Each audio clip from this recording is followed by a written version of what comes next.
इस वीडियो में मैं आपसे बात करूंगा फाइनली आरएसएसबी बोर्ड द्वारा एनएचएम के फाइनल रिजल्ट है वो जारी हो चुके हैं। अभी बोर्ड की वेबसाइट सही ढंग से कार्य नहीं कर रही है, इस वजह से अभी तक हमारे पास 2 कैडर के फाइनल रिजल्ट की पीडीएफ देखने को मिल रही है।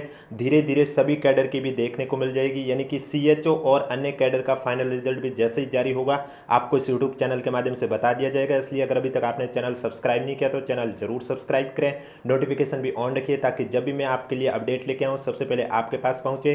फिलहाल अभी जो 2 कैडर के रिजल्ट जारी हुए वो एक तो आपका संविदा रिहेबिलिटेशन वर्कर का और दूसरा आपका सीनियर काउंसलर का। इन दोनों रिजल्ट की पीडीएफ आपको हमारे टेलीग्राम चैनल पर देखने को मिलेगी, जिसका लिंक नीचे डिस्क्रिप्शन में दिया हुआ। तो चलिए अब बात करते हैं फाइनल रिजल्ट कितने पदों का आया है और फाइनल कट ऑफ कितनी गई। उससे पहले एक बार वीडियो को लाइक कर लीजिए, चैनल भी जरूर सब्सक्राइब कर लीजिए।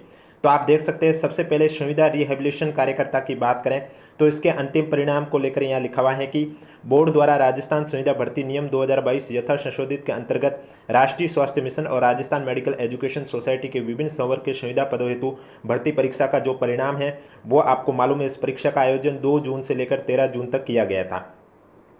विभिन्न संवर्ग के संविदा पदों हेतु संविदा रिहेबिलिटेशन कार्यकर्ता के नॉन टीएसपी क्षेत्र के 630 और टीएसपी के 3 टोटल 633 पदों पर परीक्षा उपरांत दिनांक 10 अक्टूबर 2025 को वरीयता सूची सह परीक्षा परिणाम जारी कर पात्रता की जांच और दस्तावेज सत्यापन हेतु स्टूडेंट की अंतरिम विचारी सूची राष्ट्रीय स्वास्थ्य मिशन को प्रेषित कर इन सूचीबद्ध स्टूडेंट की पात्रता की जांच और दस्तावेज का सत्यापन कराया। यानी कि आप सभी को मालूम है संविदा रिहेबिलिटेशन वर्कर में टोटल 633 पद थे और इसका जो प्री डीवी रिजल्ट है वो 10 अक्टूबर को जारी हुआ। उसके बाद विभाग द्वारा डॉक्यूमेंट वेरिफिकेशन हुआ था।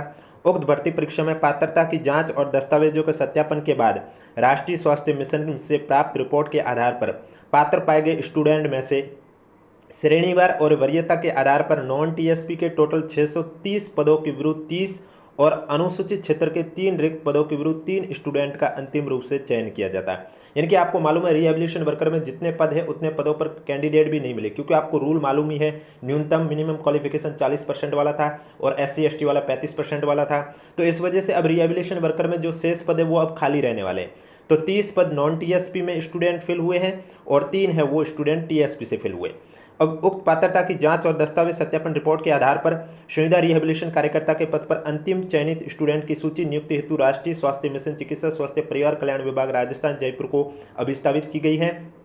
अब जो अंतिम रूप से कैंडिडेट सेलेक्ट हुए हैं उनकी कट ऑफ कितनी गई है, तो नॉन टीएसपी की बात करें तो नॉन टीएसपी में आप देख सकते हैं जनरल की फाइनल कट ऑफ 181 रही है, एससी की 159 रही है। देखो सीएचओ और अन्य कैडर के भी रिजल्ट को लेकर जैसे ही अपडेट आएगी आपको यूट्यूब चैनल के माध्यम से बता दिया जाएगा, इसलिए चैनल जरूर सब्सक्राइब करें। इसके बाद में बात करें तो आप देख सकते हैं सभी में खाली पद रह गए हैं। तो ये आपका था रिहेबिलिटेशन वर्कर का। अब टीएसपी में बात करें तो टीएसपी में आप देख सकते हैं जनरल की कट ऑफ रही है 184, एसटी कैटेगरी की कट ऑफ रही है 159 और यहाँ पर लिखा हुआ प्रोविजनल रूप से चयनित स्टूडेंट की विभाग द्वारा पात्रता निर्धारित होने पर ही नियुक्ति दी जाएगी। यानी कि जो प्रोविजनल रूप से चयनित कैंडिडेट है पहले विभाग उनकी पात्रता निर्धारित करेंगे, उसके बाद ही उन्हें नियुक्ति दी जाएगी। अपात्र होने की स्थिति में स्टूडेंट स्वतः ही समाप्त हो जाएगी। अगर कोई कैंडिडेट अपात्र है तो फिर उसे आगे नियुक्ति नहीं दी जाएगी। अब नेक्स्ट जो रिजल्ट आया है वो मैं आपको बता देता हूँ, ये है सीनियर काउंसलर वरिष्ठ काउंसलर का। तो इसके लिए परीक्षा का आयोजन भी आपको मालूम है एनएचएम के 2 जून से लेकर 13 जून तक परीक्षा आयोजित की गई है। अब इसमें टोटल कितने पद थे तो आप देख सकते हैं यहाँ पर स्पष्ट रूप से लिखा हुआ है कि विभिन्न संवर्ग के संविदा पदों में संविदा वरिष्ठ काउंसलर के नॉन टीएसपी के 36 और टीएसपी के 4 टोटल 40 पदों पर परीक्षा का आयोजन 10 अक्टूबर 2025 को परीक्षा परिणाम 10 अक्टूबर 2025 को वरीयता सूची सह परीक्षा परिणाम जारी कर पात्रता की जांच और दस्तावेज सत्यापन हेतु स्टूडेंट की अंतरिम विचारी सूची राष्ट्रीय स्वास्थ्य मिशन को प्रेषित कर इन सूचीबद्ध स्टूडेंट की पात्रता की जांच और दस्तावेज का सत्यापन करवाया गया।